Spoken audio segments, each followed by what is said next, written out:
Tonight, we're going to the moon, and this SpaceX Falcon 9 rocket is taking us there. On board is a lunar lander that's built by Intuitive Machines. It's carrying science and technology investigations from NASA's Commercial Lunar Payload Services initiative. This will help pave the way for humanity to live and work at the moon. Hello, and welcome everyone to the Kennedy Space Center in Florida. I'm NASA's Tahira Allen, and this is Josh Marshall, the Communications Director for Intuitive Machines. Josh, it is so great to have you here today. I know. Tahira, it is good to be back, and what a difference that 1 year can make. We're back out on the launch pad with another lunar lander and a maturing commercial space program that's ready to support commercial partners and, of course, NASA. And we are so excited to be back on the launch pad with you. Liftoff of Intuitive Machines' moon lander is scheduled for 7:16 and 30 seconds p.m. Eastern Time. And right now, everything is a go for launch.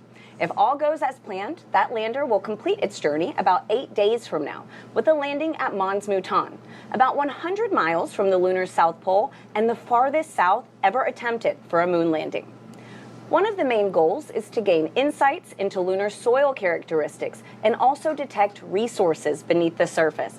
Josh, describe the build-up to this moment today. I mean, oh my goodness, for Intuitive Machines. I'll try to sum it up for you. Back in the early days of the company, we started this mantra of, if people see your excellence and that you do the things that you say you're going to do, exceed those expectations. And after our first mission, well, we have some room to grow, and this moment is another opportunity to push that bar forward, get hardware to space, and show people what Intuitive Machines is capable of. Well, I mean, you've already accomplished so much, so good luck tonight. Now, there are more than a dozen NASA and commercial instruments headed to the moon tonight, and we're going to walk you through them over the next hour and a half. But first, Josh, tell us a little bit about your spacecraft. We've got a replica of her right here that's sending all this new technology to the moon. Well, first off, we love her, and her name is Athena, including her solar panels. She's just over 14 feet tall. With the landing gear, she's just shy of 15 feet wide. That's about the length of a standard car parking spot. The lunar lander weighs nearly 1,500 pounds and is capable of delivering about 220 pounds of payload to the lunar surface. That is a lot of science, Josh. So, you know, we talked about having commercial instruments on board this lander. Can you walk us through some of those payloads on Athena? Absolutely. Let's take a look at some commercial ones. We have Lunar Outpost Map Rover underneath the garage right here. We'll move this around. We have Nokia just on this side.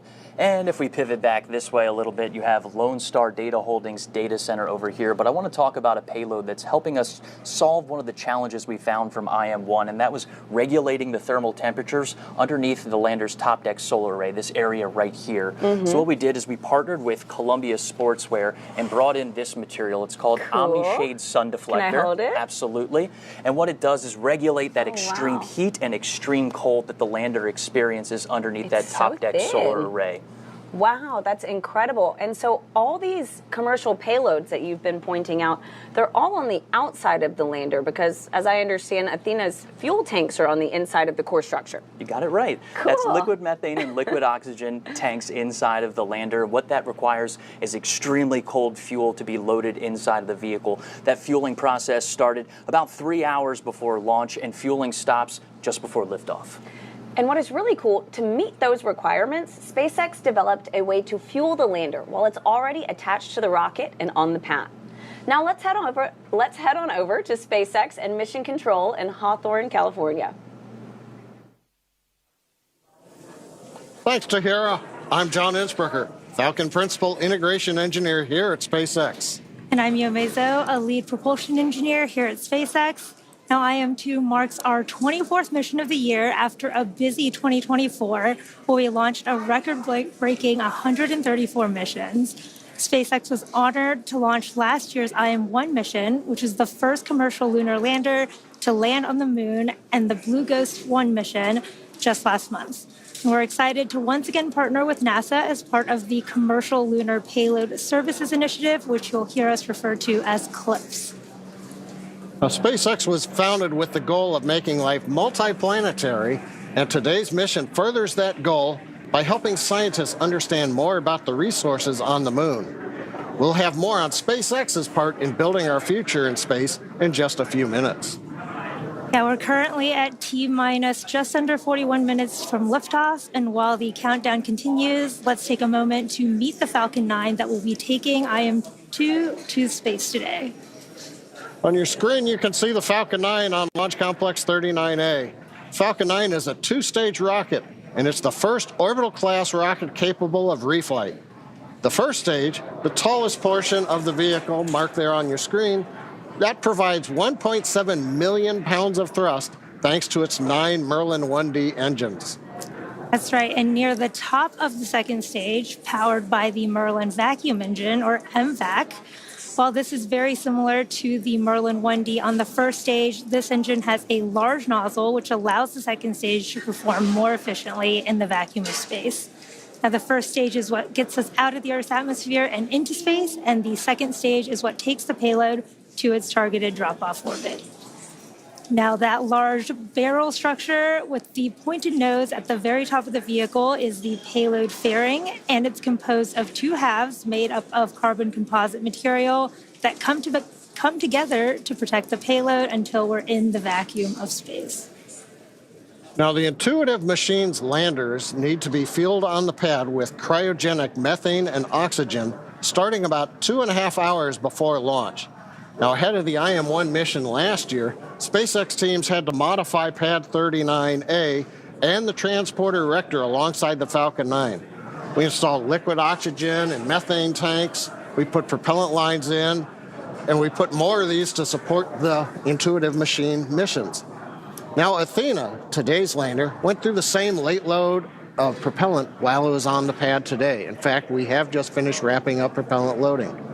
Now, methane isn't typically used in the Falcon program, so Falcon teams had to lean on the expertise of our Starship teams to verify the health and status of the lander and our fueling system. Yep. And speaking of Athena, the lander arrived in Florida back in January, and since then, teams have been integrating the spacecraft to Falcon 9's second stage in preparation for launch. It continues to be a smooth countdown today, and the SpaceX team will begin propellant loading at T-minus 35 minutes. Right now, we are looking good for an on-time liftoff. And in the meantime, let's check in with Tahira and Josh at Kennedy. Thank you, Yome. Now, as we mentioned at the top of the show, there are more than a dozen instruments on board Athena. And we're going to walk you through them to show you how they'll inform on how astronauts live and work on the lunar surface in the future. So let's jump right into the NASA technology demonstrations. We have the Prime 1 suite, which stands for Polar Resources Ice Mining Experiment. It consists of two instruments, the Trident drill, which you see right here, and a mass spectrometer called ImSolo, which you see right down here. And joining us now live to discuss these two tools is Dr. Jackie Quinn, Prime 1 Project Manager with NASA. Jackie, thanks for joining us. Oh, thanks for having me. So let's start with this instrument right here, the Trident drill. Can you walk us through how this works? So actually, this is a life-size rendition of the Trident drill. So that's the exact size that we're going to send to the lunar South Pole. Big. Yeah, it's actually was designed and built by Honeybee Robotics. It's a percussive augering drill, and it has the ability to sample down to 1 meter depth. So that's a little over 3 feet. And the way it works is it goes down in about 4-inch sections. It'll go down 4 inches. It'll collect the lunar regolith on the flutes of the drill. It'll bring it to the surface, deposit on the surface, and then it goes down again another 4 inches and deposits. It'll do that sequentially until it reaches its terminal depth. One of the very cool things about the Trident drill is it has a temperature sensor in the very tip of the drill. So as we're going down, we're going to stop and take temperature measurements at different depths along the way. So we'll get the first thermal in situ readings as we traverse down. That'll be one first. And of course, it's the first robotic drill in the lunar South Pole. So very cool. That's Trident. A couple calls from SpaceX here Launch shuttle aboard the launch auto sequence immediately and proceeding to launch abort. At T-minus 10 seconds, launch shuttle will be hands-off and relying on automated abort criteria for the remainder of the count. And Jackie, paired with Trident is the mass spectrometer M-Solo. I love the name. It's the second part of Prime 1. How are we able to use the drill in concert with the mass spectrometer? Right. So actually, I have another life-size rendition. This is M-Solo. So M-Solo is a commercially available mass spectrometer built by Infocon, which the engineers and scientists here at the Kennedy Space Center have ruggedized for use in the harsh environment of space. So the M-Solo works in tandem with Trident. When Trident brings up the soil and deposits it on the surface, the activity of depositing it gives enough energy that the frozen gas molecules that are residing on the grains of the soil actually sublimate into the vacuum of space. And when that happens, the mass spectrometer, M-Solo, is able to analyze the molecules and tell us which specific gases we're seeing and what quantity is there. And so, Jackie, real quick, can you give us the big picture? You know, what does the Prime 1 suite contribute to the overall goal of long-term human presence at the moon? Yeah, so right now, I would say we're fairly tethered to Earth as human explorers, and we want to be able to have a sustained presence on the moon, on Mars, on any celestial body. And in order to do that, we need to be able to live off the land. So if we look historically at explorers, say Lewis and Clark that went from Missouri to the Pacific, they were able to do it because they lived off the land. They gathered food and vegetables, they hunted, they drank water. Well, we as explorers of space need to be able to live off the land as well. And the way to do that is to be able to get the water if it's there and be able to harness it for creating fuel and oxygen. And that's what Prime 1 will do, is to give us those first key engineering components that allow us to design future systems. That is so exciting, Jackie. Thank you so much for joining us today. Being here. Go Prime 1. And it sounds like we also did just get a call out that RP1 propellant loading is underway. So that is a great update to hear. Now, also aboard Athena is the Laser Retroreflector Array, or LRA. It's a collection of reflectors. You can also think of them as mirrors that are designed to use reflected light from an orbiting spacecraft laser to help locate landers better on the lunar surface. Tahira, this technology requires no power to work and has been used since the Apollo era. And now we're looking forward to a new era of lunar exploration with NASA's Commercial Lunar Payload Services initiative. Here's why we're teaming up with American companies to deliver science and technology to the lunar surface. Our moon. It seems so close in the night sky, but getting there is really hard. But what if there was a way to change that? Only a few nations have successfully landed on the moon. As NASA sends astronauts back to the lunar surface, this time to stay, we will need to send science and technology instruments ahead of time to lay the foundation for human exploration. To make this happen, NASA is helping establish a commercial lunar economy. For the first time ever, there will be commercial delivery services to the moon. We are enabling American companies to send our payloads to the lunar surface for us. These delivery services will expand our capabilities for exploration, radically increasing the amount of science we can achieve. This high-risk, high-reward initiative will invest in and leverage the entrepreneurial spirit of American innovation to launch a commercial lunar marketplace, advancing technology and exploration for all of us. With this never-before-seen streamlined access to the moon, we will be able to make novel measurements and develop technologies that scientists have long wanted to do on the lunar surface. And as this new industry matures, this commercial delivery service for NASA and other customers could expand beyond the moon to other destinations in our solar system. And we can learn to live on another world because we are explorers. Josh, one thing that I think is super cool about tonight's delivery being led by Intuitive Machines is that it's controlled from your mission control, and it is a super unique setup. That's right, Tahira. Let's take a live look at Nova Control. This is the nerve center of our entire program at Intuitive Machines. Starting now, we have 3 primary flight controller teams working 24/7 to monitor, command, and control our lunar lander during its journey to the moon and Athena's mission on the lunar surface. Here's a closer look at how Athena may accomplish her mission. Athena's mission may provide the wisdom required to define how will humanity live and work on the moon. These kind of questions, where we go from being observers of the moon to builders on the moon, this is the first step to being able to answer those kinds of questions. Her route to unlocking the moon's secrets follows the same path as an old friend. Odysseus lunar lander separation confirmed.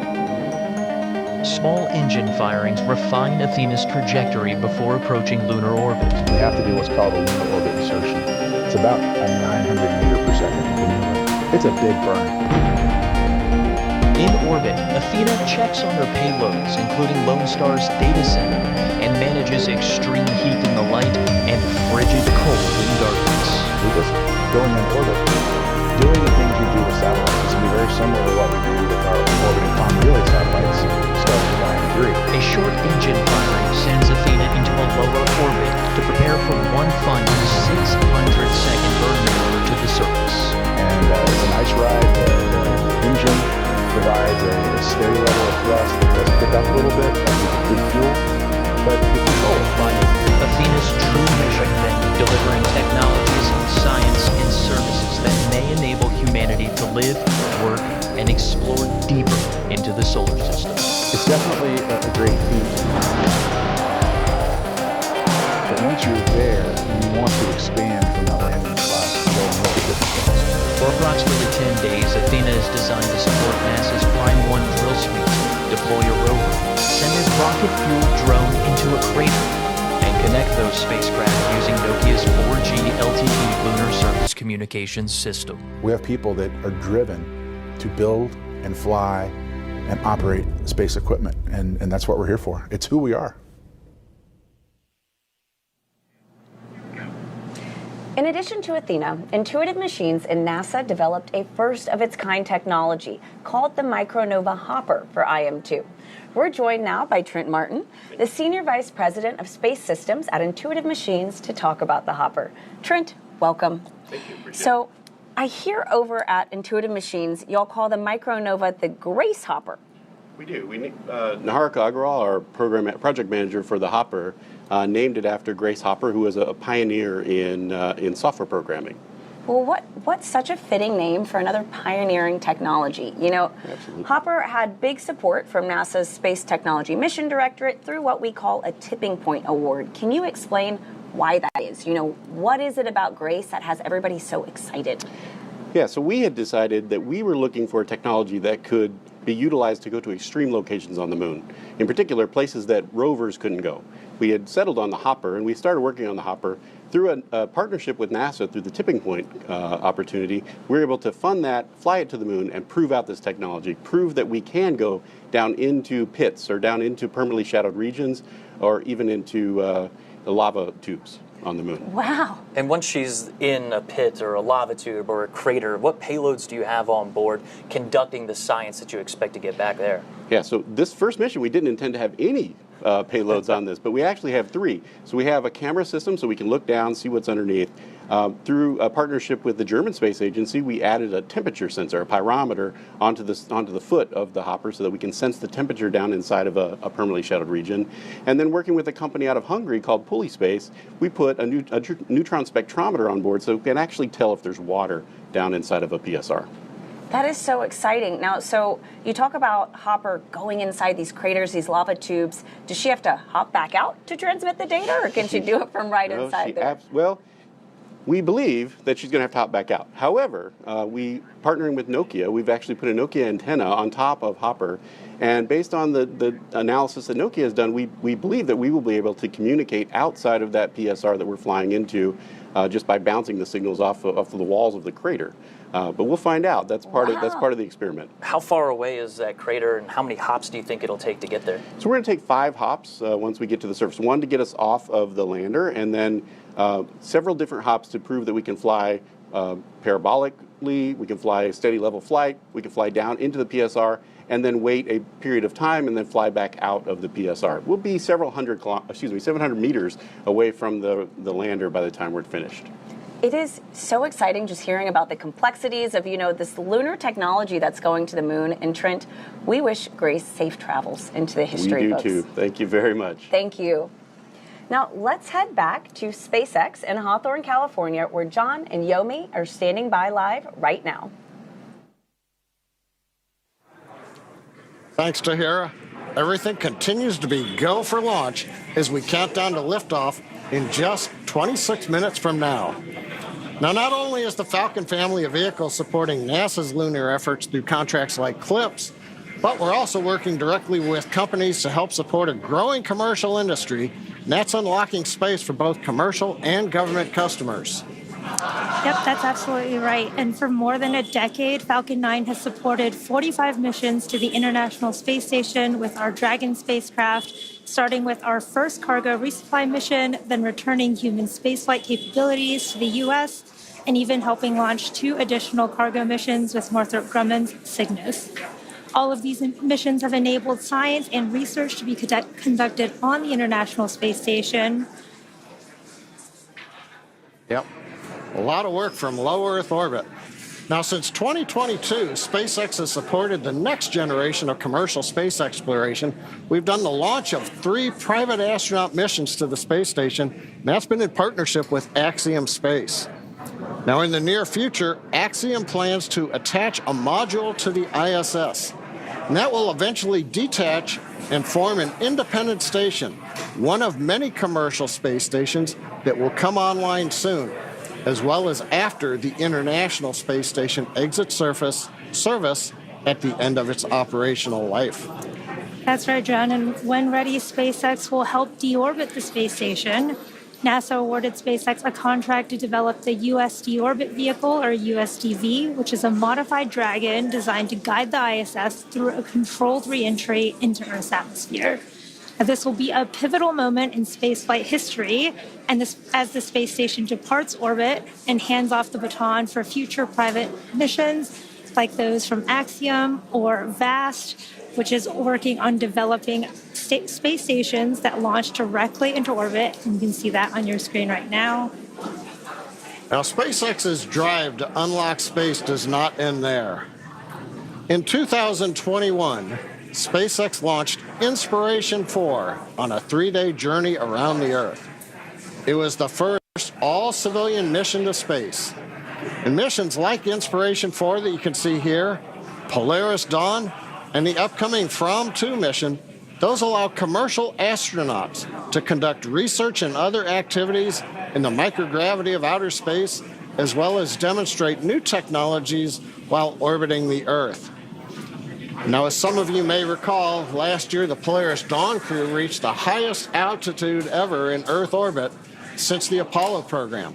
They participated in the first ever extravehicular activity, what we call an EVA, where they stood up in Dragon wearing SpaceX-developed EVA suits.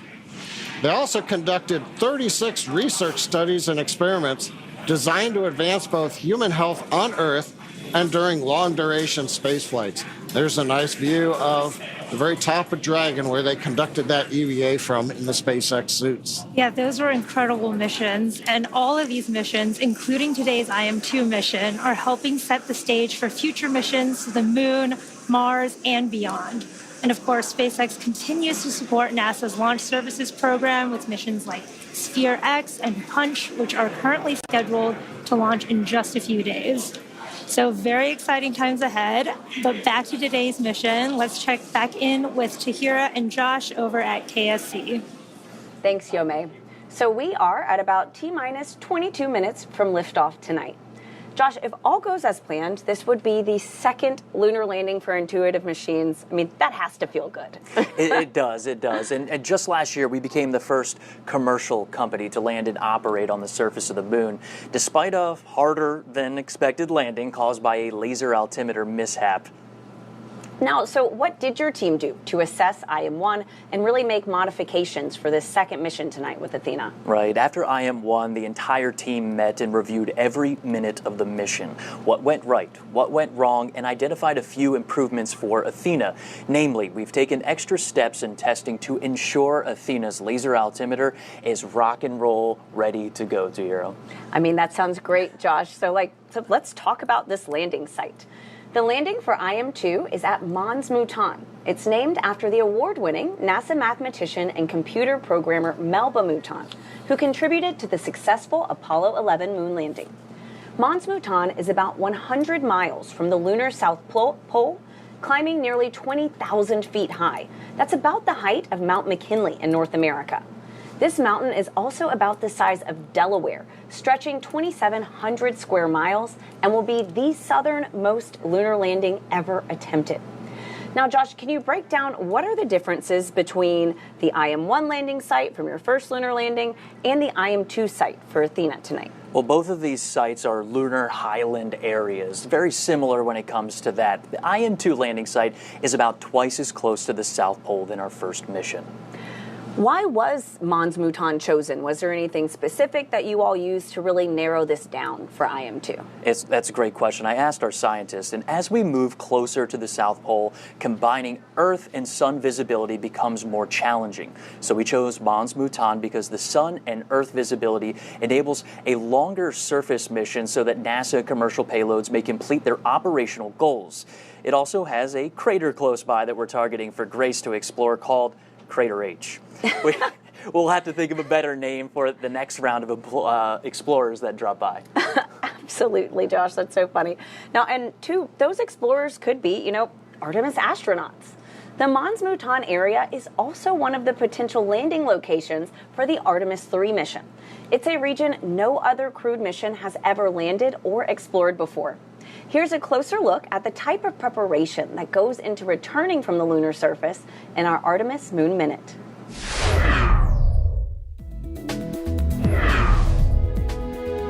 Hey everyone, I'm NASA astronaut Christina Cook, crew member for the Artemis 2 mission. I'm here at NASA's Johnson Space Center in Houston, Texas, where the Orion spacecraft is closely monitored for mission control during flight. Speaking of the Orion spacecraft, teams are gearing up for another important exercise off the coast of San Diego, California. Underway Recovery Test 12, or as we like to call it, URT-12, is the third in a series of tests to make sure teams are prepared to safely recover myself, Reed Wiseman, Victor Glover, Jeremy Hansen, and the Orion spacecraft. On URT-12, a mix of NASA and stand-in astronauts will be inside an Orion mock-up, and Navy divers will practice getting them out of the capsule and into helicopters, which will fly them to a nearby naval ship. Teams will spend the week running through different scenarios, including a daytime or a nighttime splashdown. That's your Artemis Moon Minute. For all Artemis updates and info on the Artemis 2 mission, you can scan the QR code on your screen or visit nasa.gov/mission/Artemis-II. Now, for more on SpaceX's lunar efforts, let's go back to John and Yome live at SpaceX in Hawthorne, California. Thanks, Tahira. As we mentioned earlier, Falcon 9 is the first orbital class rocket capable of reflight. And in fact, this will be the 9th flight of this particular first stage booster supporting this mission. Together, Falcon 9 and Falcon Heavy have completed more than 450 launches and over 380 reflights. It's hard to keep track of the scorecard.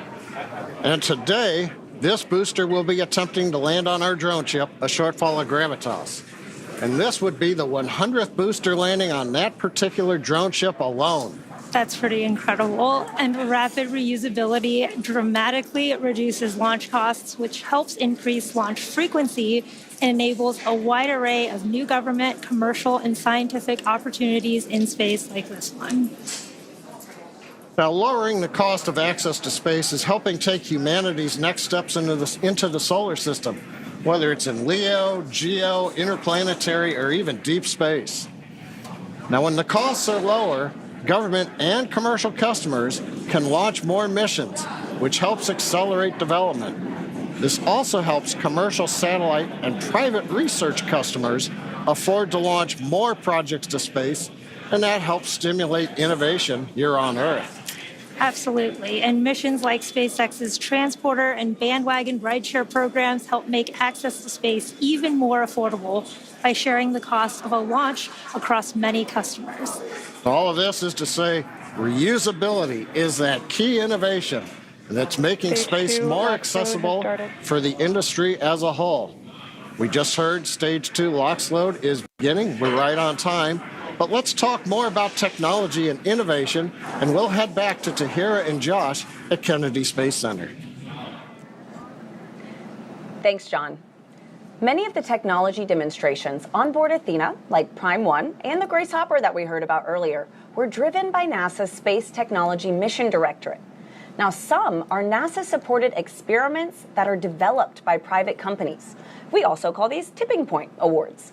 These tipping point investments are valuable, stimulating the lunar economy as activity increases on and around the moon. Now, to talk about these programs, these payloads and awards, we're joined now by Mark Thornblom, Deputy Program Manager for Technical Integration of NASA's Game-Changing Development Program. Mark, welcome. We're so glad to have you joining us. It's great to be here. It's an exciting night. Can you first explain, what is tipping point and what does it mean to NASA and our partners? Sure. So a tipping point project is a true collaboration and partnership between NASA and an industry partner. We are seeking commercially led new space technologies that show a promise for the benefit of commercial missions and for NASA. And so essentially what happens is that both NASA and the commercial partner have identified a new technology that is ready to be matured and be tested and then infused in the commercial market. So both NASA and the commercial partner, they both put in money, they put in resources, expertise, test facilities if needed, they put their plan together, they mature the technology, they test it, and so in this case, send it to the moon, prove out that technology, and then be ready to infuse it into the commercial market for a future mission that both the commercial world benefits from and NASA benefits from.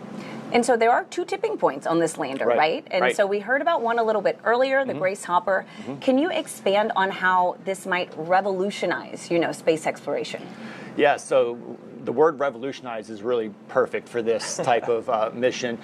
In the past, almost exclusively planetary exploration has been done with wheeled rovers. And that's been great. They're incredibly reliable. They do their missions well, and we've benefited greatly from them. But we've got to the point now in the science investigations, particularly on the moon, where we need to get into those more hard-to-reach places. In this case, we want to get to the bottom of a crater. We want to get into those permanently shadowed regions where we believe that resources, water, and other volatiles are there that we can go and eventually extract and use. And so a wheeled rover would be impractical to think that you could get down those steep slopes, over those cliff edges, down into those extreme temperatures, and then back up, right? So the fact that you have a hopper that can come up, over, set down nicely, do the science it needs to do, and then safely get out of there really changes the game on where we can go and do science on planetary bodies. And it's not just applicable to the moon, it has reaches out towards Mars and beyond. All right, Mark, I'll throw you a curveball. Sure. Can you tell us more about another one of these tipping point initiatives with Nokia that hopes to deploy the first cellular wireless network on the moon? This is the one that seems to just light people up when you talk about it. It's so familiar. Nokia has done such a fantastic job of taking their terrestrial telecom 4G networks that connect billions of people and devices every single day. And they're packaging it for space, and they're going to use it on future Artemis missions and future human sustained presence on the moon and Mars and beyond. And so to get a 4G network and to get that high-speed data, voice and datacom, and have your kind of local internet connecting all your devices up there really is an important part of meeting communication requirements for a human mission. So this demonstration is going to teach them a lot about what they need to do to collect that data. The environment is obviously very different. You're in a vacuum environment. The temperatures are different. The regolith is going to play. So the way the network responds will be a little bit different on the moon than here. So they need to collect that data so that they can go back and optimize their systems and be ready to deploy on a human mission. Yeah, I think revolutionize was the right word for these two payloads. This Absolutely. is incredible. Awesome, Mark. Josh, so how is this integrated onto the Athena spacecraft then? Well, Nokia's network in a box is mounted high up on one of Athena's closeout panels, and she has two antennas on top of Athena, and it connects both of those lunar mobility vehicles that we're talking about exploring the moon's surface. All right, well, thanks, Josh, and thank you so much, Mark. Absolutely. Thank you for having me. Thanks for joining us. Now, when things get busier on and around the moon and Mars, astronauts and robots are going to need a way to stay in touch with each other. Here's a deeper look at how the Nokia tipping point will provide a communications network to help prepare us for that future. On Earth, a cellular network has many components: base stations, radio units, and a core network that manages the connection between users and the network. Nokia's technology miniaturizes and integrates all of these components into a single network in a box. This is Nokia Bell Labs Network in a Box that you can hold in your hands. It contains every single component that make up a 4G LTE network. Scaled down to this size, weight, and power, we could install it onto the Intuitive Machines Nova Sea lander along with specially designed antennas. Every gram that we send to the moon matters. While compact, the system also has many redundancies and fail-safes, allowing it to recover and heal itself. We also overhaul the system software to minimize the impact of ionizing radiation that would normally cause sensitive electronics to malfunction.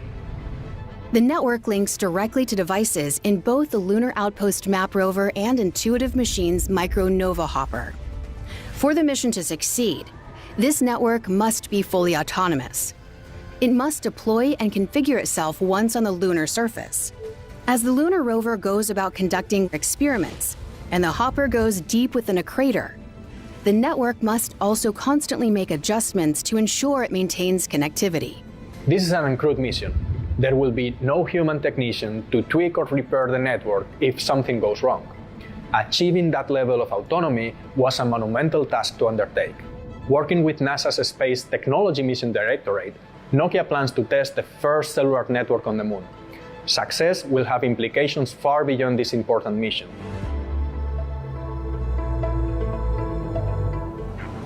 While Nokia's lunar network technology will be the first deployed on IM-2 mission, it's also being adapted for Artemis 3. That's right. Now, these high-speed capabilities will be incorporated into the Axiom Space's AXEMU spacesuits, enabling connectivity on the lunar surface. You can think of this as our explorer's own cell phone network, but on the moon.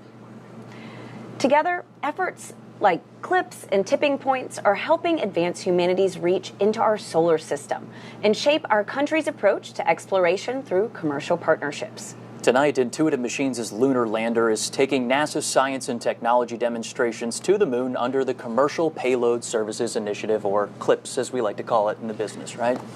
Exactly, Josh. And under CLIPS, NASA asked commercial companies like Intuitive Machines to provide lunar delivery services that advance capabilities for science, exploration, and the commercial development of the moon. Tahira, it's through CLIPS. NASA selected Intuitive Machines to deliver its Prime 1 drill suite and laser retro reflector array to the moon. However, Intuitive Machines added commercial payloads like the Diamond Yaoki rover, Pulley Space Water Snooper, and others to make commercial lunar ambitions a reality. And it's by collaborating with NASA and leveraging CLIPS as a springboard, we've developed services for delivery, data transmission, and infrastructure that commercially develop the moon.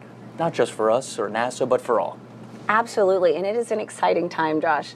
So tonight is also the third CLIPS delivery that is launched on a SpaceX Falcon 9 rocket. Let's send it back to John and Yome at SpaceX in Hawthorne, California, as they walk us through the final moments of the countdown. We will see you after launch. Now, as we mentioned at the top of the program, Falcon 9 is enabling these launches of the moon, including the Hakuto R mission, IM-1 a year ago, Blue Ghost, and Resilience, and of course tonight's IM-2 mission. Now, beyond the primary payloads, rideshares like the 3 additional payloads you can see, well, you can't see here, it's below the lander, but those rideshares will be helping to build the lunar economy. All these missions are something that Yome is going to talk about. Thanks, John. Yeah, all of these missions are developing our future in space and helping to support sustained human and robotic activity, including scientific research, resource extraction, and infrastructure development. Now, you should be able to see here some of today's rideshare payloads on the stack there, just below the Athena lander. Now, NASA's Lunar Trailblazer is also hitching a ride today, and we'll learn more about that later in the webcast, as well as Astroforge. They're an asteroid mining company flying its Odin spacecraft, which is headed towards the near-Earth asteroid 2022 OB5. Gotta love some of those asteroid names. And finally, Epic Aerospace's Chimera Orbital Transfer Vehicle, which is what is known as a space tug, a vehicle that works in space to help payloads move to their desired altitudes. And we'll learn more about these in just a bit. Yeah, these systems are paving the way for our sustained presence both in space and on the moon as we deliver landers, crew, satellites, and rovers in the next few years, building up the moon's equivalent of low Earth orbit, which is known as lower lunar orbit, which will act as the staging point for future missions, supporting lunar communications and providing platforms for science and research. And in the near future, reusability will extend all the way to the moon, with reusable landers flying their first missions. Frequent, low-cost launches from the moon will eventually allow for lunar exports, like metals and helium-3, which can help support future deep space mission to Mars and beyond. We're coming up at T-minus 5 minutes. Let's turn our attention to Falcon 9, the spacecraft. The good news is all systems are currently a go for on-time liftoff. Tanks pressing for Starlink retract. We just heard the call out. The tanks are pressurizing. We're stiffening the Falcon 9 up in preparation for strongback retract. The strongback is the structure you see on your screen right behind the Falcon 9. You're looking right now at the payload fairing, inside of which Athena, the lunar lander, and the 3 rideshares are located. We also have had the transition to internal power for the spacecraft. That happened several minutes ago. Also, we heard some of the call-outs. Strongback retract is running. There's strongback retract begin to run. We have finished loading fuel on the first stage. We are loading liquid oxygen on the second stage, so we are on time, not working significant issues. What we're waiting to see right now is the 2 clamp arms from the strongback begin to open up. I think we can just start to see it now. It takes about 16 seconds to retract. Following that, we will then begin to recline the strongback away from the Falcon 9. Yep, and you can see those clamp arms are opening as we speak. The vehicle is nearly fully loaded with propellants and will complete at the T-minus 2 minute mark. The range is also green and ready to support today's launch. And if for any reason we do not launch today, we do have a backup opportunity tomorrow at 7:11 p.m. Eastern Time. At this point in the countdown, both the first and second stages are nearly fully loaded with 1 million pounds of kerosene fuel and liquid oxygen. Falcon 9 uses two propellants. One's a refined form of kerosene called RP-1, or Rocket Propellant 1, and we also use LOX, or liquid oxygen, as our oxidizer. Now, fire generally needs three elements to ignite: heat, fuel, and an oxidizing agent, in this case oxygen. That's the fire triangle. In our case, the liquid oxygen is chilled well below its boiling point. That makes it denser, and that means basically we can load more of it into the rocket. Yep, and the third part of that fire triangle is a chemical known as TTEB, or triethyl aluminum and triethyl borane, which we use as an ignition. Stage 1 LOX load complete. There's that call out for stage 1 LOX load complete. And the combustion of RP-1 and LOX is what makes the rocket go, and it's that TTEB mixture that sets the match to the propellant mix. Now, in addition to finishing LOX loading on the second stage in about 30 seconds, we'll have another major event at T-minus 60 seconds, and that's Falcon 9 computers going in startup. The autonomous first and second stage internal flight computers will take over the countdown. Inside of T-minus 2 seconds, we'll light the Merlin 1D engines for liftoff. And right now, though, coming up on T-minus 2 minutes, the Intuitive Machines payload continues to be healthy, and the Falcon 9 team is tracking no issues on the rocket.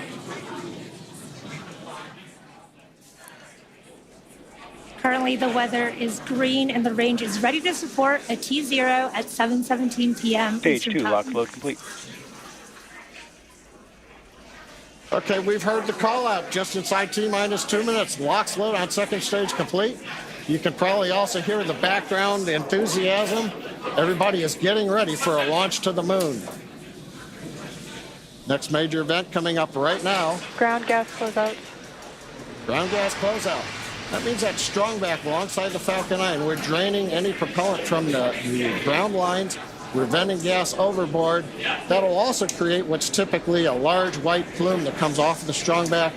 The cold, gaseous oxygen we're venting off of the strongback mixes with that warm Florida air, and you get a large white cloud, and you can see it streaming away.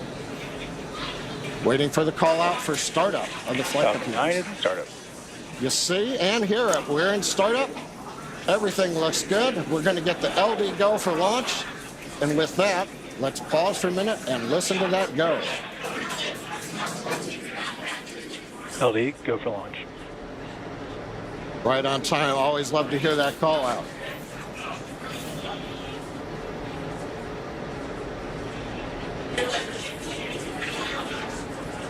T-minus 30 seconds and counting.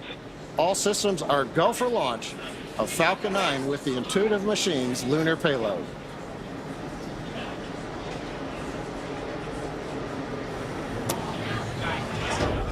T-minus 15.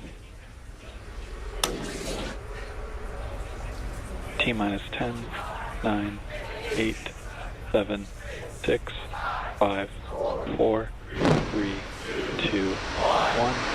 Ignition and liftoff. Go Falcon, go Intuitive Machine.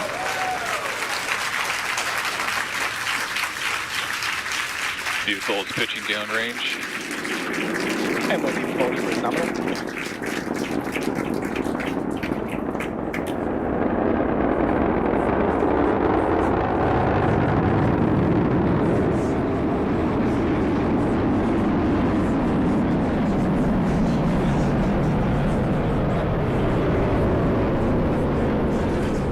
Falcon 9, carrying IM-2's lunar lander Athena, has successfully lifted off at pad 39A. We're heading to the moon. We heard the call out of the pitch kick. That's a small tilt of the vehicle. We're still going pretty much straight up, but now we're also slowly heading horizontal.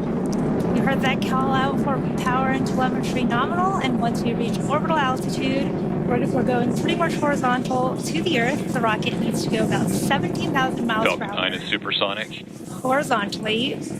We heard that call out. We are supersonic, and in just a few moments, we will pass through max Q, or maximum aerodynamic pressure, on the booster.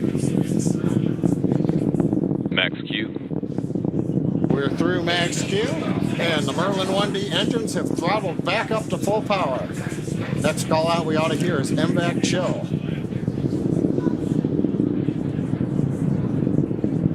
Falcon 9 data is continuing to look good as the first stage heads out over the Atlantic Ocean.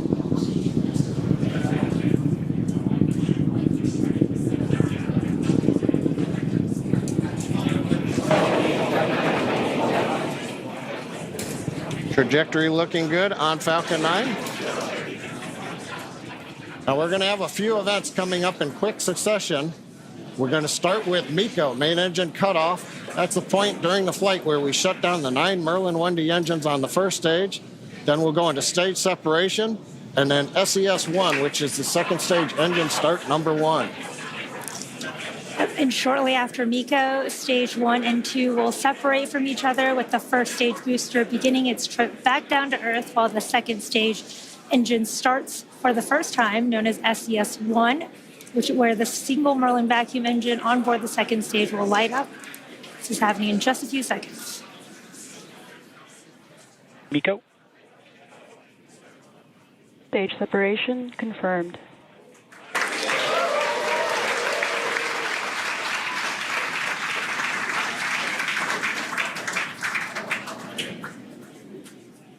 And vac ignition. Call-outs of 3 good events. You heard it, and you should have seen it there on the webcast. MECO Stage 7, SES-1. Now, the first stage is not powered. It's shut down. Great views coming from the second stage cameras as we have just had sunset a little while ago at Kennedy Space Center. The first stage is now coasting to apogee. That's the view on the left side. We're slowly turning using cold gas thrusters. We're turning to orient the engines into the direction of flight. Also, you may have been able to make out in a little bit of the light, the titanium grid fin deployment is underway. We're using pneumatic gas pressure. Confirmed. And here comes fairing separation. And a beautiful view. Looking at Athena and the rideshares on top of the second stage stack. So we had good fairing Vehicles separation. are on a nominal trajectory. Trajectory's nominal. First stage is looking good as it coasts to apogee. Second stage under power. Yome, everything continuing to look good right now on the mission. Yeah, we are at just over T plus 4 minutes into today's mission. IM-2 is SpaceX's 24th launch this year, and we are currently in the first of 2 planned MVAC burns. Around the T plus 6 minute mark, you should see on your screen the first stage's entry burn. It's currently making its way back down to Earth. And for that entry burn, we will relight 3 of the M1D engines on the first stage, starting with the center engine, followed shortly by the engines next to it, which will slow down the vehicle as it passes back into the Earth's atmosphere. Now we need to slow down the first stage to reduce re-entry forces, which will help us recover and reuse that first stage. And you can follow along on your screen to the telemetry on the bottom left and right of your screen for the stage 1 and stage 2 speeds and altitudes. Now you may have noticed on the left side of your screen, first stage altitude has begun dropping. We have reached apogee, and now we are under the pull of gravity, headed back down to the Atlantic Ocean. Now to slow us down, we'll use that entry burn. And that means we're firing 3 Merlin engines to decelerate the Falcon 9, but we'll still be moving very rapidly. And that's going to cause the vehicle to fly through the Merlin exhaust gases. It's also known as the rocket's plume. And this will deposit a layer of soot on the vehicle surface, one of the signatures of a flown booster. Now that soot comes from the carbon-based fuel that Falcon 9 uses. Now it took us almost 2 minutes since separation to get up to apogee. It's going to take the rocket just as long to bring the first stage back down to the edge of the atmosphere for the entry burn coming up in just about 20 seconds or so.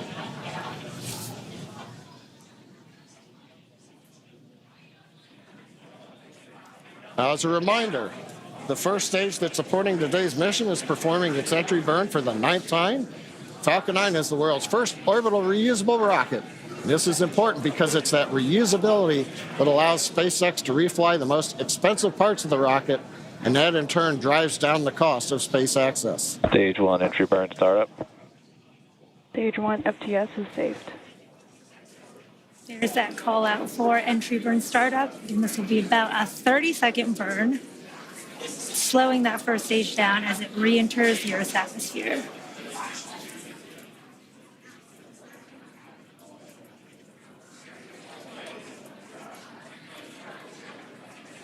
Stage 1 entry burn shutdown. There you can see the end of that entry burn on the first stage. And on your right, you can see the second stage still in the first of 2 planned burns carrying the Intuitive Machines 2 payload to the moon. Now coming up next, we will shut down our MVAC engine on the second stage, followed quickly by the landing burn on our first stage. And the second engine cutoff of this first burn will be in just about 30 seconds at the T plus 7 minutes and 46 second mark. Stage 2 is in terminal guidance. You can see on your bottom right the speed of the second stage accelerating as we are in that burn. Stage 1 transonic. Stage 2 STS is saved.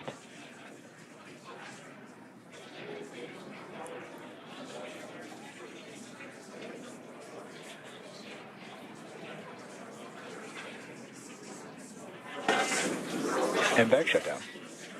There's that call out for MVAC shutdown. We should be getting a confirmation of a good orbit as Stage well as 1 landing burn. there is that stage 1 Nominal landing parking burn. orbit. And that confirmation of a good orbit on stage 2. Let's watch stage 1 come back home. Landing leg deploy.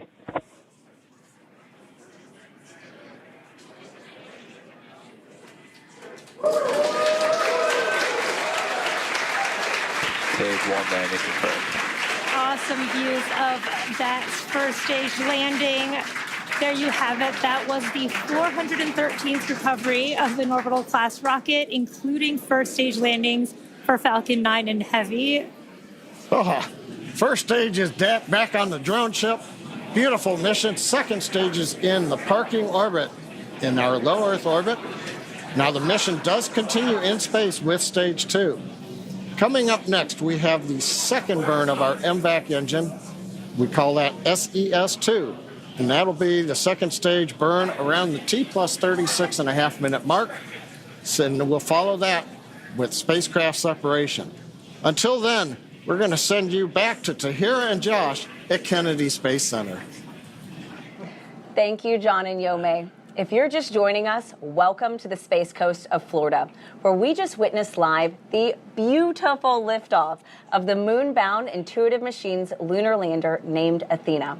It launched on top of a SpaceX Falcon 9 rocket from Launch Pad 39A right here at Kennedy Space Center. Intuitive Machines is an American company based in Houston, Texas. We developed and built a complete space program around our lunar lander that's carrying, among other things, several NASA payloads. And if everything goes as planned, in 8 days, Athena is expected to land at the Mons Mouton region of the moon, about 100 miles from the lunar South Pole. That is right. And make sure you stay with us tonight. Our broadcast here on NASA Plus will continue through Athena's acquisition of signal, which is expected to happen just after 8 p.m. Eastern Time. Now, Josh, besides Athena calling home for the first time, are there any other big milestones that your team is monitoring and waiting to happen right now? Well, it's important to remember that Athena making that first phone call home isn't an easy feat. The lander's designed to make a lot of autonomous decisions throughout the process, including getting into max power attitude. That's one of the first things flight controllers will confirm after we hear from Athena for the first time. They'll be checking that her top deck solar array is locked in, pointing right at the sun. And Tahira, one of my favorite parts of this mission is while Athena is expected to call back to mission control, there's more action. Additional payload deployments from the rocket's second stage. I am super excited for that too. I don't think I've seen multiple rideshare payloads, release, and they are called rideshares. And while they aren't hitching a ride to the moon with Athena, they are on the same rocket, and Intuitive Machines has 3 of them, including the Lunar Trailblazer, which is managed by NASA's Jet Propulsion Laboratory. It's the only NASA science investigation on this mission that will not land on the moon. Once it deploys, it will orbit the moon about 60 miles from the surface to help scientists better understand the lunar water cycle. It will also inform future human missions as to where supplies of water may be found and extracted as a resource. The mission is managed by NASA JPL, and its science investigations and operations are led out of Caltech University. And we're joined now by Dr. Rachel Klima, Lunar Trailblazer Deputy Principal Investigator, to talk in more detail about Lunar Trailblazer. Now, Rachel, first though, what a launch tonight. Oh my gosh. Were you able to witness that? Yes, I was. It was, my mind is blown, not just because the launch was so beautiful, but like to have worked on something for so long and see it go, like, I don't know how this is my life. Congratulations. Absolutely. Can you tell us a little bit about the goal of the Lunar Trailblazer mission? Sure. So Lunar Trailblazer, we proposed it in 2018 to follow up on some of the observations that were made almost about a decade before that of water on the surface of the moon, across the entire surface of the moon. So we're going back to study the form, the abundance, the distribution of that water, and to understand whether the water actually migrates across the lunar surface so we can characterize this lunar water cycle. Wow. Tell us a little bit more about the science instruments on board that help you achieve that mission. Sure. So the way that we're doing that, we have two state-of-the-art instruments. We have one called the high-resolution volatiles mineral mapping, mineral moon mapper, excuse me. I'm a little excited. It's a proper government name. Yeah. HVMQ is what we call it by. And that studies the near-infrared reflected light from the sun. So the sun shines the light onto the lunar surface, and the light that's reflected back off basically carries with it like a spectral fingerprint of where water and minerals are on the lunar surface. So we'll be measuring those, and then riding along with that is the Lunar Thermal Mapper, which is out of Oxford University in the United Kingdom, and that was supported. So it's an international partnership with the UK.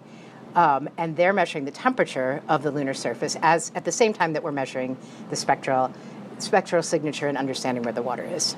Now, Rachel, quickly, can you tell us how does what the work that Lunar Trailblazer is intending to do lay the groundwork for what we want to do with our Artemis? Well, so, we have these hints of water on the lunar surface in the permanently shadowed regions of the moon and also on the illuminated surface. But if we want to go there with Artemis, if we want to live off the land, if we want to use the water that's there, we need to understand where it is. We need to understand how much is there. And so Lunar Trailblazer, on a scale that people can actually operate on, we'll be able to map whether there's ice in the permanently shadowed regions and that kind of thing. So to help pick landing sites and see where we want to be. Wow, that is crazy.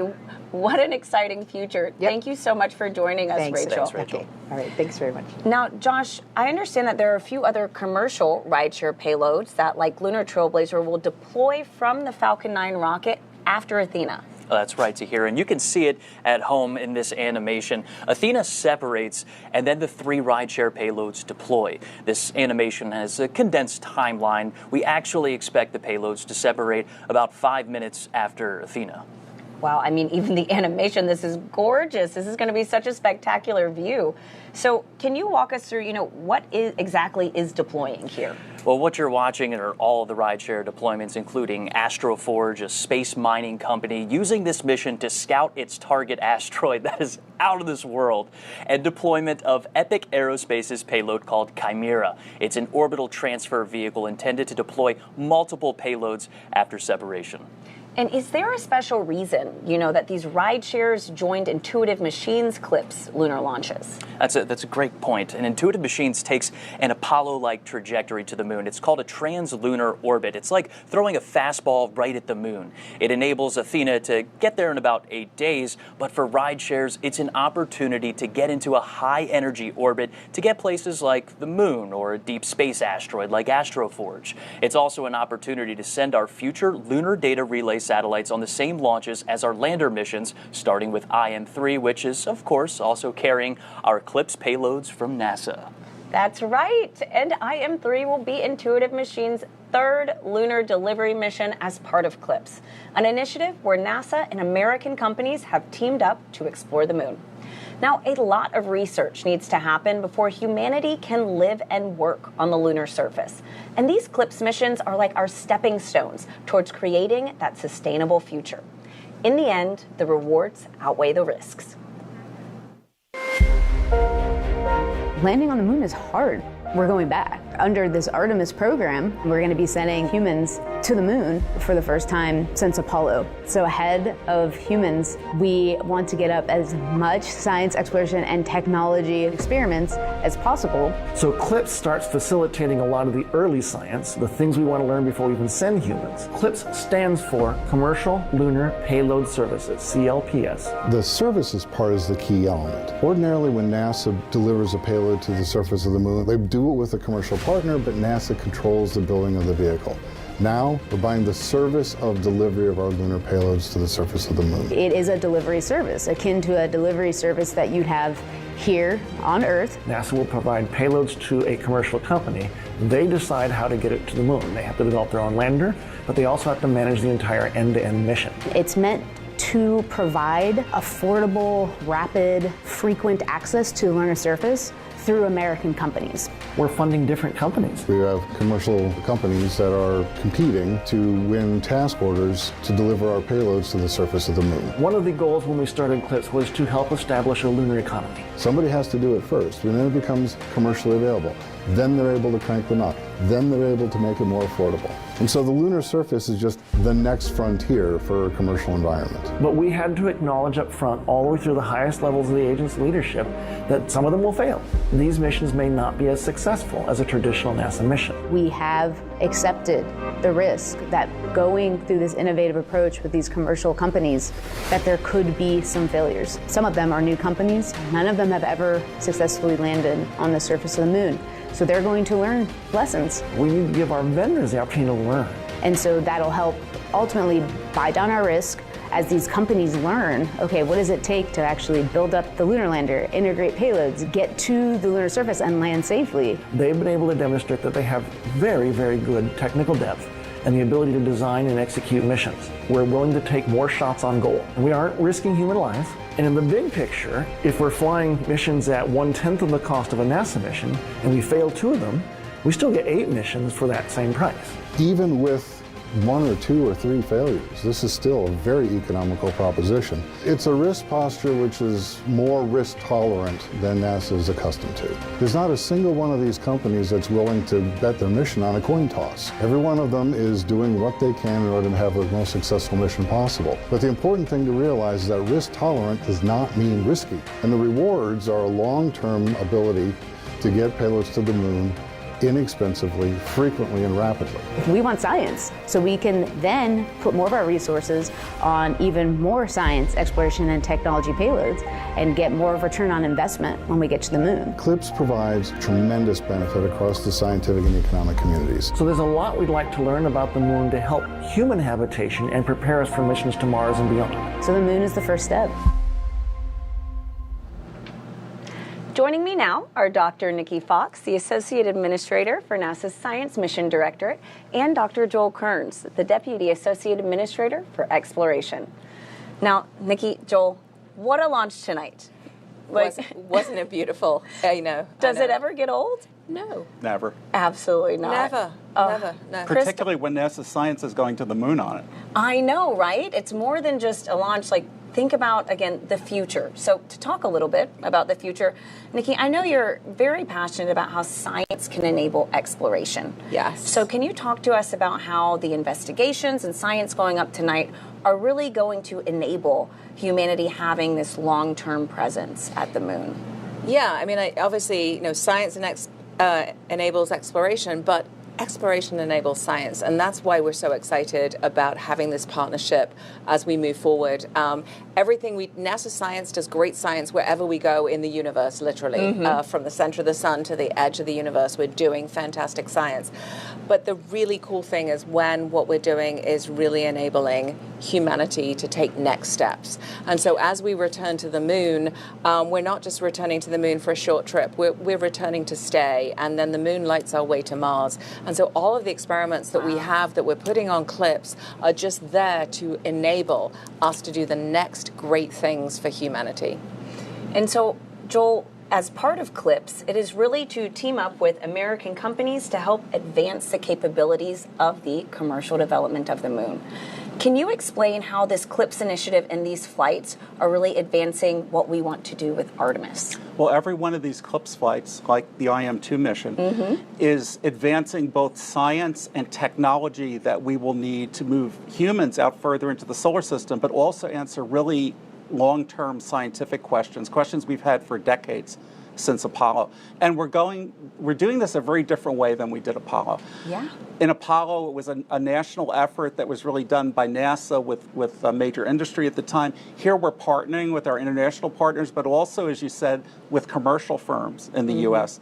And the way we implement CLIPS to carry out these science and technical objectives, we actually get as a service from U.S. industry the ability to bring things to the moon and get data back.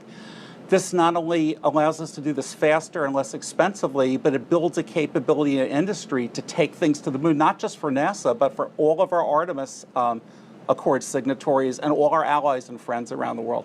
It starts with robotic landers, it goes to orbiters, and it goes to other small spacecraft. And you know that we are doing public-private partnerships now, even for the big human landers and the spacesuits. It's really the wave of the future for the moon and eventually Mars.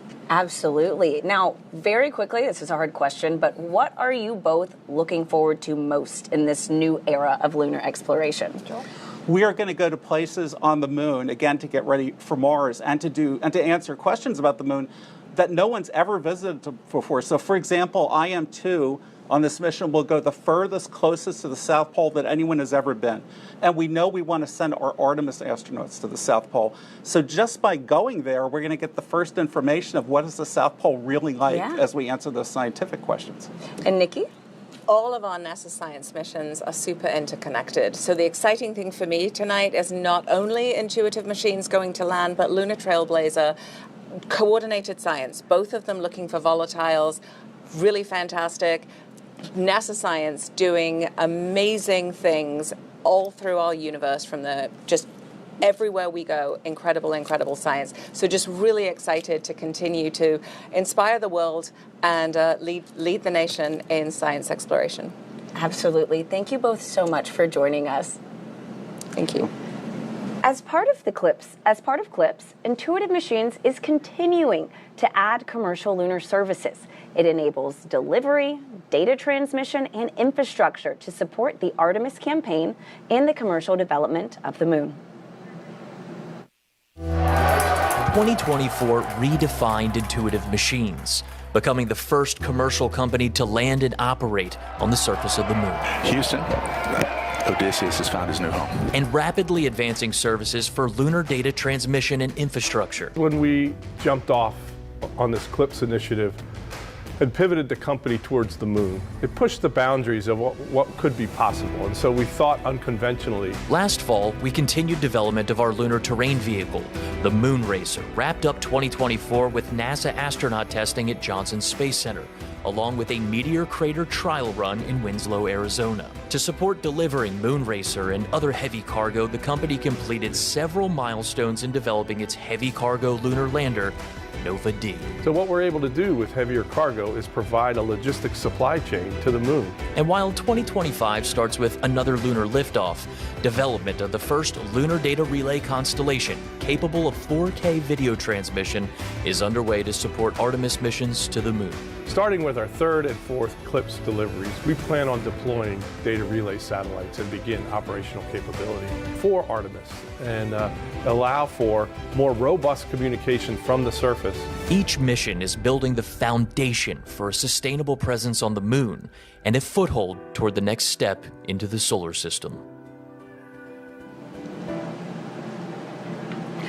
We're now going to step aside while we await our next big milestones, the second burn of the second stage of the Falcon 9 rocket, and then separation of Intuitive Machines' lunar lander. We're expecting that to happen about 8 minutes from now, so we'll see you then.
Welcome to Kennedy Space Center, where we are currently awaiting the second burn of the Falcon 9 second stage and separation of Intuitive Machines' lunar lander.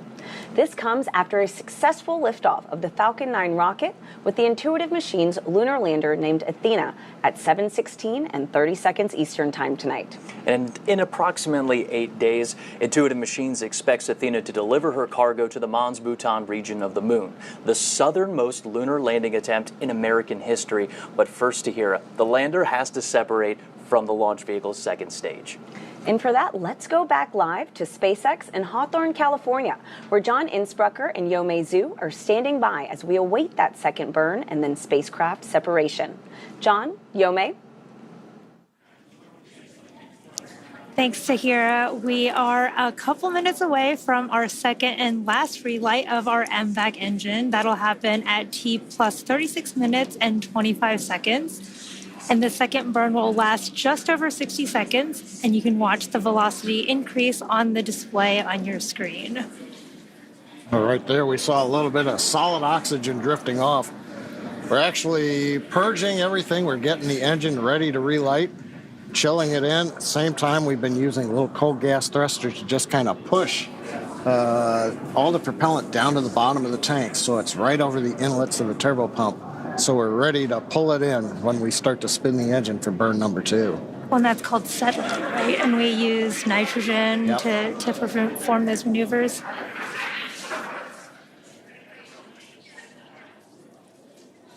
And we can't see those thrusters that John mentioned. They're on the right on the main second stage, and we just have the MVAC engine view here.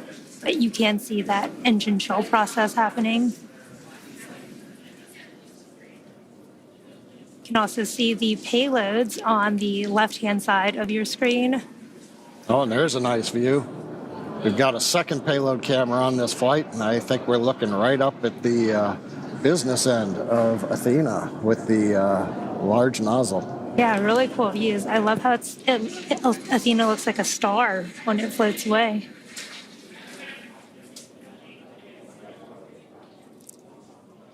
Again, we are coming up on that second engine startup 2 in just a few seconds here. Again, this will be about a 60-second burn.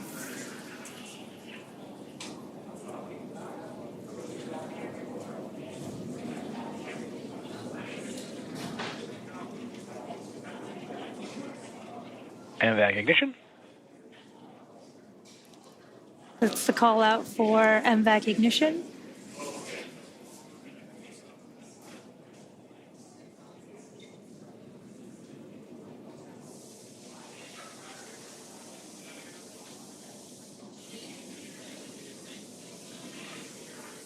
It's always cool to see that MVAC nozzle start glowing in the middle of the burn.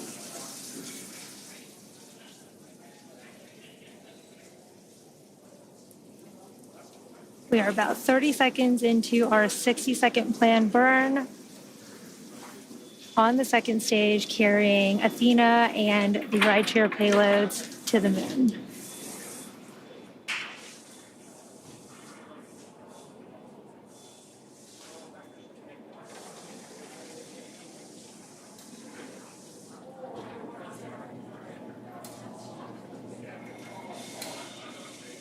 MVAC shutdown. There is that call out for MVAC shutdown. We've completed that second burn of the second stage. Just waiting on confirmation. Nominal orbit insertion. There is that confirmation for a good orbit, and it looks like we are on track for spacecraft separation in just a few minutes. It's been a great launch so far. Coming up 38 minutes since we had the liftoff. And now we're waiting for that IM-2 lander to separate from Falcon 9's second stage. A little bit of a recap while we're waiting for that. That comes in a little under 6 minutes from now. We had an on-time liftoff shortly before 7:16 p.m. Eastern Standard Time from Launch Complex 39A at Kennedy Space Center. Everything has proceeded nominally. 2.5 minutes into flight, we got stage separation. We also saw the successful landing of Falcon 9's first stage on our drone ship, a short fall of gravitas, and that made the 9th landing for this first stage. Now, about T plus 7 minutes 46 seconds, we had a successful second stage engine cutoff, SECA 1, and we heard the call out of a good parking orbit insertion.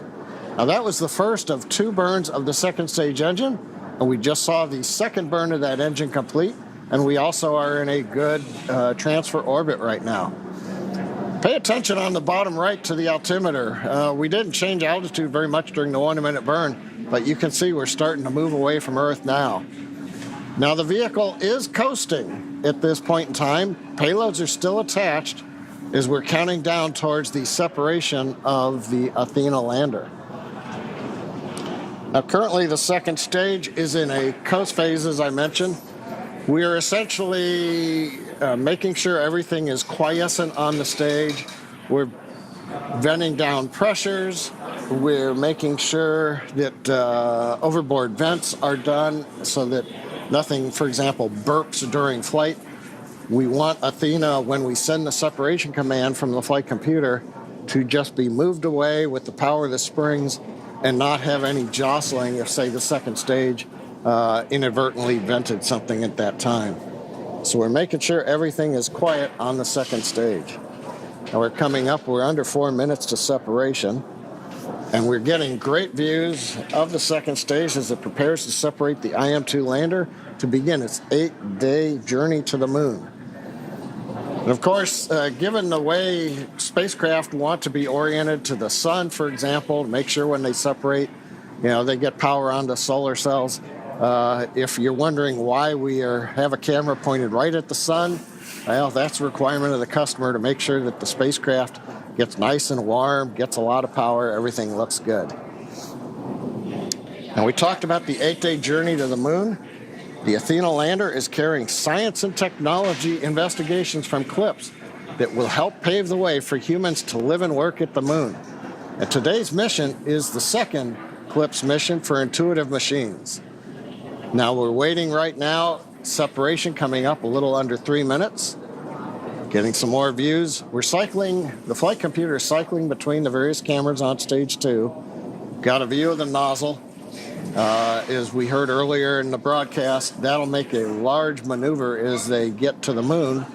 But right now, everything is quiet on the lunar lander.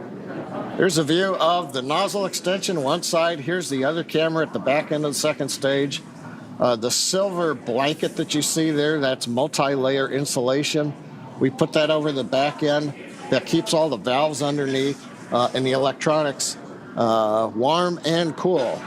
Warm from the chill of darkness and the vacuum of space, and also helps insulate it from the hot radiative plume when we fire that second stage engine. Got some cool views of the sunrise on the coming up from the Earth's horizon over there, which is very cool to see.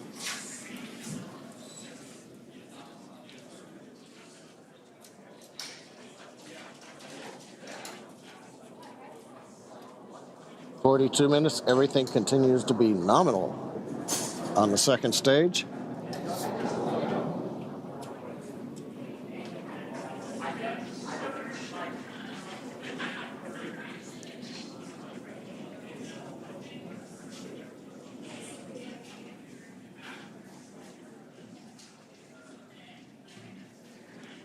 Now, just to give you an idea of where we've been, where we're going, in about 1 minute, we are going to get deployment of Intuitive Machines 2 lunar lander, named Athena. We had the launch. We got into orbit with the first burn of the engine you see there on the screen. We just finished the second burn about 5 minutes ago, and we are in a coast phase on stage 2, making sure everything on the stage is quiet, do final vents, and then make sure that the stage is very stable, it's not moving around, and then we'll see deployment. It'll be interesting. I'm not sure which camera views we're going to get at deployment. Now, once we do the deployment, we then start another sequence that takes about 3 minutes and 50 seconds, and then we will get to the rideshare deployments. We'll have one, and then every 20 seconds, and then 20 seconds after that. Right now, we're just counting down, waiting for deployment. So let's listen into the countdown net.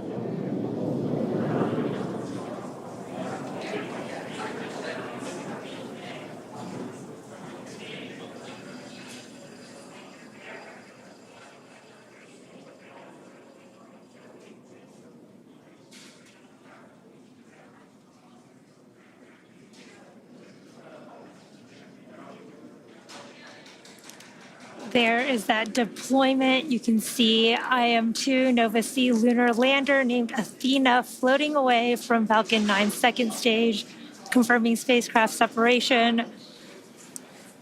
Now, from all of us here at SpaceX, we are wishing the IM-2 lander a good flight and safe travels. SpaceX is honored to be a part of NASA's Commercial Lunar Payload Services Initiative to deliver science and technology to the lunar surface, and we thank NASA and the Intuitive Machines for entrusting us with today's historic mission to the moon. Now, while we wait for the next development, let's bring in Tahira and Josh back at KSC. Yo, man, that was absolutely gorgeous. What an excellent throw from SpaceX to Tahira. What do you think of that shot? It is unreal, literally. It's so gorgeous. Right now, we're going to continue to listen in simultaneously. We have Intuitive Machines Nova Control in Houston, Texas. That's going to be waiting for acquisition of signal. That's Athena's first call home, while also monitoring SpaceX. FM, can you call out when we should have booted? And then if we get close to Confeder, give us a call. All right, that's Intuitive Machines Mission Control Athena confirming separation confirmed. Athena separation confirmed. And Tahira, while we stand by and keep running this clock for about 5 minutes after launch vehicle separation, that's when we expect Athena to make that first call home. At the same time, John, I, and Yomei in Hawthorne, California will be calling out those rideshare deployments. And Com and Raven, let's the views tell on screen. Scuba to stand by, and let's focus on Singapore and T-Knot. Yep, on screen you're looking at Intuitive Machines Nova Control on the left, and you're looking at the second stage views on the right with SpaceX, Tahira. Just gorgeous views. Look at that Earth. That's us. Absolutely incredible. A lot of things are happening right now. It's a very dynamic situation where Athena's preparing to make that first call home. We're counting out the time that since Athena has separated, and that's because at launch vehicle separation, Athena starts a countdown to when she can Procedure power says on. 1 minute 47 is the earliest time for transmit. We are at 1 minute 55. All right. Copy. 1 minute 55 here. Let's go ahead and pause and listen into the loops here as we listen to Intuitive Machines Mission Control. Keep active comm. Give us anything you got from the ground station. As well as SpaceX and Hawthorne waiting for those rideshare deployments. Let's just listen in here. AD permissions back to T-Knot for a second. Here we go.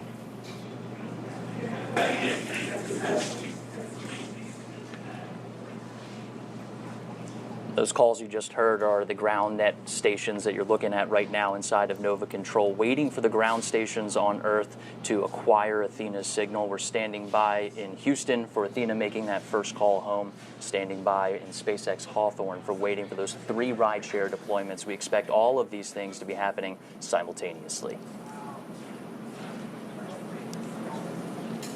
And Josh, right now from Hawthorne, we should be about 30 seconds away from starting that sequence of rideshare deploy. First up should be Astroforge's Odin. 20 seconds after that, Lunar Trailblazer. And then 20 seconds after that, Epic's Chimera.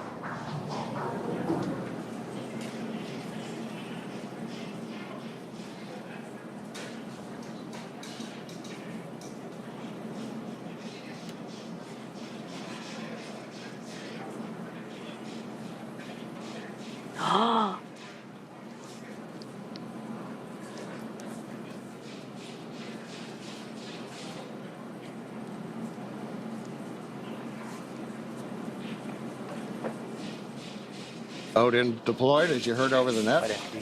Status, Odin's away. Lunar Trailblazer, separation confirmed. Lunar Trailblazer away.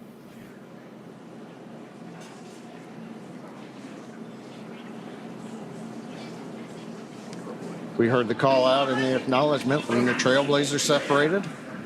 Wait about another 10 seconds, and it'll be Chimera. Yeah, Com, Chimera, we will have an OEM for them. Priority right now is Singapore. Chimera away. Understood. All spacecraft are separated.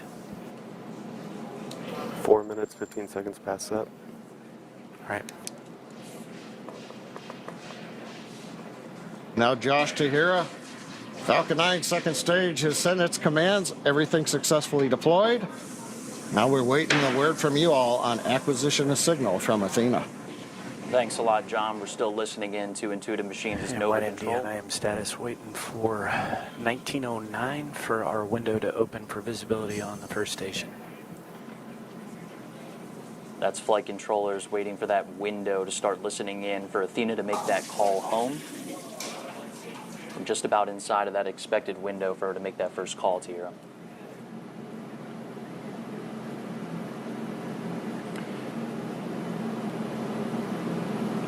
We expect Athena. We're still standing by for connection with TNOC, is that correct?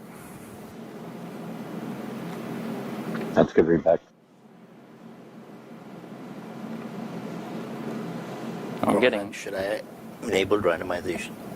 Yeah, we're getting some information. We're waiting for visibility at our first ground station to hear. Those are the large radio astronomy dishes on Earth that are needed to make that connection to Athena out in space. What she's doing right now is autonomously commissioning. That's a process where she's turning on her power systems, getting into max power attitude. That's pointing that top deck solar array right at the sun, making sure we're getting good power coming through. Again, I'm just getting a little bit of information here that the visibility of the first station, that first ground station, to make that connection with Athena, 1909, so probably here just in the next couple of minutes. Mission Control is just going to be standing by for that opportunity. Until that window comes, 6 minutes post-up. we're not going to hear that confirmation until that ground station's ready to receive that signal. Now, Josh, Copy that. what And happened? we're expecting 1909 for the visibility. That's correct.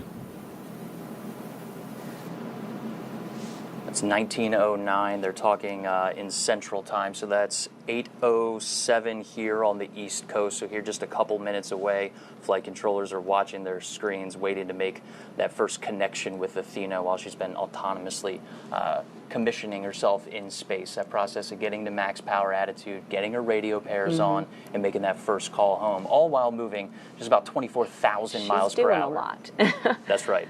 Now, Josh, what happens if Athena exceeds that time window? Well, if Athena exceeds that time window, it's okay. She's also programmed to swap radios and antenna pairs to get in a better configuration to make first contact with flight controllers that your folks at home are watching on the left side of your screen. That's Nova Control in Houston, Texas.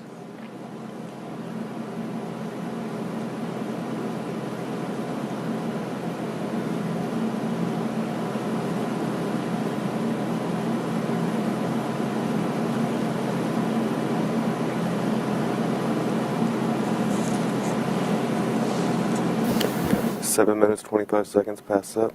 Copy that. That's 7 minutes and 25 seconds since we watched We are Athena halfway separate. to trip and fitter. I understand. We should be getting a call shortly from TNOC to connect. All right, that's a good call from our activity director. That's John Graves, waiting for our ground station to connect to Athena as we continue to watch video from the second stage. That's SpaceX on the right and Intuitive Machines on the left. We'll see, what time do we have here? About 8:08 p.m. Eastern Standard. We're standing by for the ground stations on Earth to receive the signal that we expect. Athena is ready and already making that call back through that autonomous commissioning process. Tahira, you touched on what happens if we don't make this connection. It's going to be all right. It's okay. Okay, good.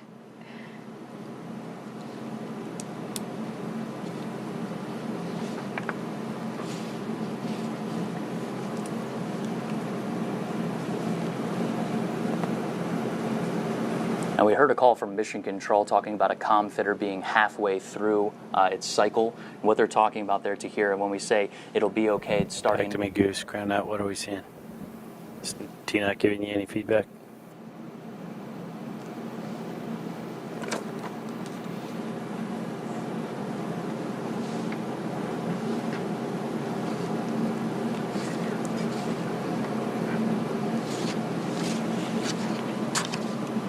Come while they're working that. When is visibility open for Okinawa? 1:29. All right, so we're listening in to when those ground stations will have coverage to connect with Athena in space. What about DSS 34? Let's go ahead and toss it back to John and Yome in Hawthorne, California. In 5 minutes. We are 9 minutes, 30 seconds past up. Copy that. And FM. Oh, thanks, 15 Josh. minutes and it just swaps towers, right? Now we're hearing comms in the background right now. Yes. Now, for those of you following along, you'll know that this mission marks our 24th launch of the year. And we're gearing up for the Sphere X and Punch mission, launching from Vandenberg Space Force Base very soon. And in the coming weeks, NASA's Crew 10 mission to the International Space Station. You can always follow along at SpaceX.com launches for up-to-date missions and schedules. And before we sign off here at SpaceX, let's go back to Tahira and Josh at Kennedy. Thanks a lot, John and Yomei. Super Dave. So if you think we can do that and get at least a Farm B up there, that would be great.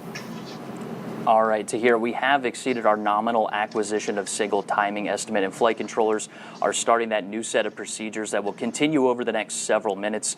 They're working to confirm our communications configuration is correct, that the flown trajectory we receive from SpaceX matches those expectations, and that our ground station dish is using the right trajectory. That's been a lot of the timing and things that we've heard in chatter right there in mission control. All right, and we are watching flight controllers in Nova Control right now, working to confirm where Nova sees separated from the launch vehicle, and then matching that data to the ground station's dish that's currently working to acquire the lander's signal.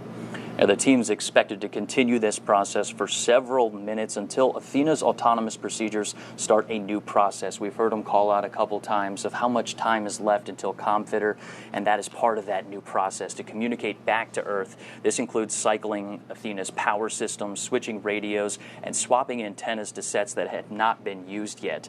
All at the same time, we're working with SpaceX to confirm a good launch vehicle separation. That means a good translunar orbit. We mentioned that at the top of the would it take us to configure the DSN data connection? Go ahead and turn it on. It should be on now. Okay, ground net.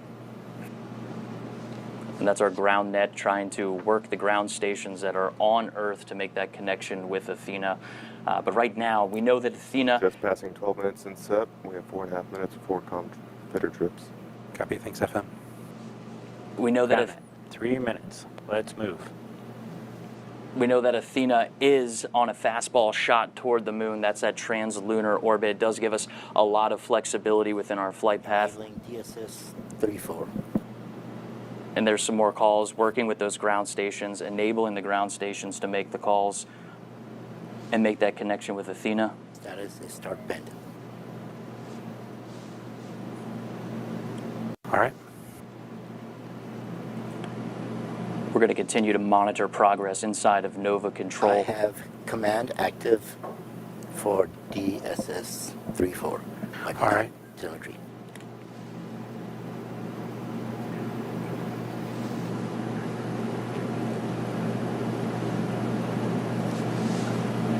Setting command off.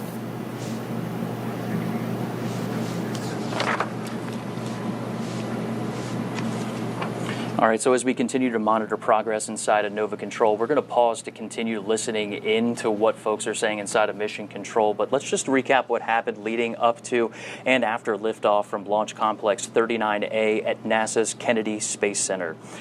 We saw liftoff to here just around 7:17 p.m. Eastern Standard Time. Then we saw a really good shot there. Beautiful. Enabled DSS 34B. I believe DSS 34B is another ground station within the Deep Space Network, possibly. Telemetry active. All right, are we getting updates? I don't see packets yet. All right, that's a key word there. We're waiting for packets. That means that we're receiving data packets down from Athena. Just about 8.5 minutes after launch, we did see that great booster 14 minutes past that. On a drone ship. And then a second stage startup just about 36.5 minutes after launch. We saw Athena at launch vehicle separation. All right, ground net, what do we need to do to get telemetry packets? I'm not sure. We should be seeing them now. All right. All right, we're standing by for data packets.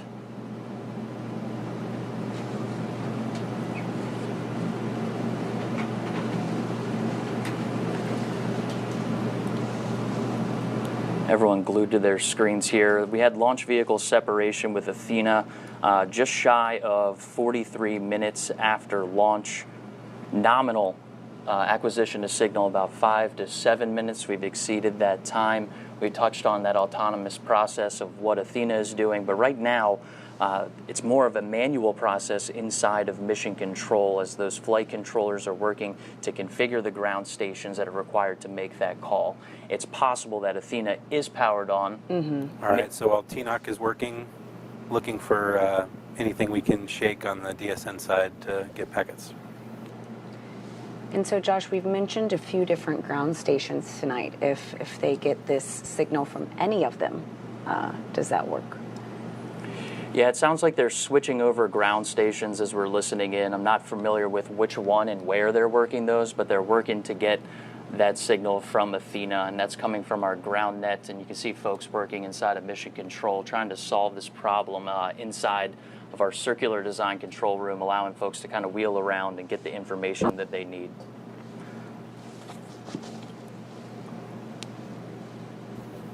FM, so we're expecting about a minute for the power cycle, and then another 15. Sitting there looking, same antenna config. 30 seconds to the power cycle is what I got. Copy. Okay. All right, as we enter this, Call it out, we'll start a timer.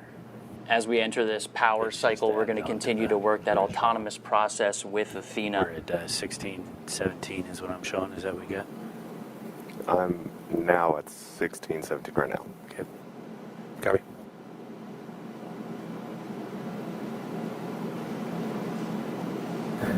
Granite, give us calls on the main loop. You are the most important person in the room. Everything you're doing is critical. Call it on the loop, everything you see. All right, as we hit this repowering process, it's going to start several long terms where background net, everything goes on the main loop. It'll give Athena some time to configure her systems if that's what's required, but it's also going to be some time gaps. 34B. Do we have control in the room? It's also going to be some time gaps in between when we can configure these ground stations. Raven. Yep. It's going to start opening up longer periods of when we're waiting for autonomous processes as well as data control to make sure they're seeing packets flow to us. They have carrier lock, sub-carrier lock, symbol lock, but no telemetry. But they have no telemetry. Copy. All right, that's a good sign. We're hearing carrier lock. That's one of the steps that we heard on our first lunar mission.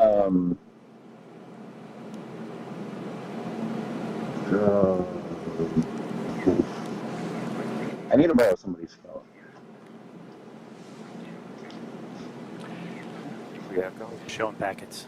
All right, we're showing packets. All right. Oh my goodness. Everybody wake up. Got to keep you on your toes, all right? We're going to start Athena here, and that is a great call. That is an active situation where we're switching ground stations in order to make contact with Athena. Kept us on our toes. I feel a little flushed in the face, but getting those data packets and getting that confirmation from Mission Control, best news I heard all night. I didn't think anything was going to top watching that launch to Hera. So, Josh, can we breathe easy now? Orange Groundnut, can I? We can. It sounds like we have our packets and we're working those challenges, but the important thing is we'll be providing those updates on our page as well as packets? On our X account. As they continue to work this challenge. But what an action-packed moment. 3 rideshare deployments. Take a look at what you got. And Athena's first call home to let us know she's ready for her lunar journey. And we continue to know that this is a journey filled with challenges. And successfully acquiring Athena's signal and getting those packets and maybe having some more challenges, we know that those are the steps toward getting the ultimate milestone, landing and operating on the lunar surface, Tahira. I mean, again, like you said, what an action-packed moment. So glad to get that call out. Now, Josh, can you tell us what is next for Athena? You know, can you give us any details on lunar landing? Well, with today's launch, we expect Athena to land about 8 days from now on March 6th. After vehicle checkouts tonight, we hope to send Athena's selfies with Earth in the background and capture new images along her journey. Over the first 5 days en route to the moon, she'll perform multiple small engine firings to hone in her trajectory toward the moon before committing to lunar orbit insertion. That's about an 11-minute burn to slow the lander down to get captured into lunar orbit. We expect to send another batch of lunar selfies days back to Earth during Athena's love few them. days. That's right. And finally, on March 6th, somewhere around lunchtime Eastern, we expect Athena to make a landing attempt and, if all goes to plan, spend about 10 days conducting lunar surface operations. Well, best of luck, Josh. That's going to wrap up NASA, Intuitive Machines, and SpaceX coverage of the launch of Intuitive Machines moonlander Athena on a SpaceX Falcon 9 rocket from Pad 39A here at Kennedy Space Center. And again, if all goes well, Athena is expected to land on the moon 8 days from now on March 6th. And we will bring you that coverage live right here on NASA Plus. Until then, you can find out more information about this mission and other NASA CLIPS launches by scanning the QR code on your screen or by visiting nasa.gov/CLIPS. Now, we will leave you with a replay of tonight's launch. From everyone here at NASA, Josh Marshall and Intuitive Machines and SpaceX, I'm Tahira Allen. Have a great night. T-minus 15.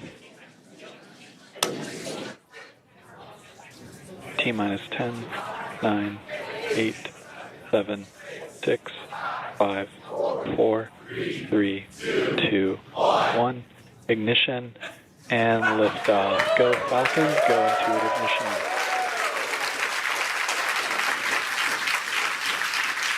Vehicle is pitching downrange. M1 propulsion is nominal.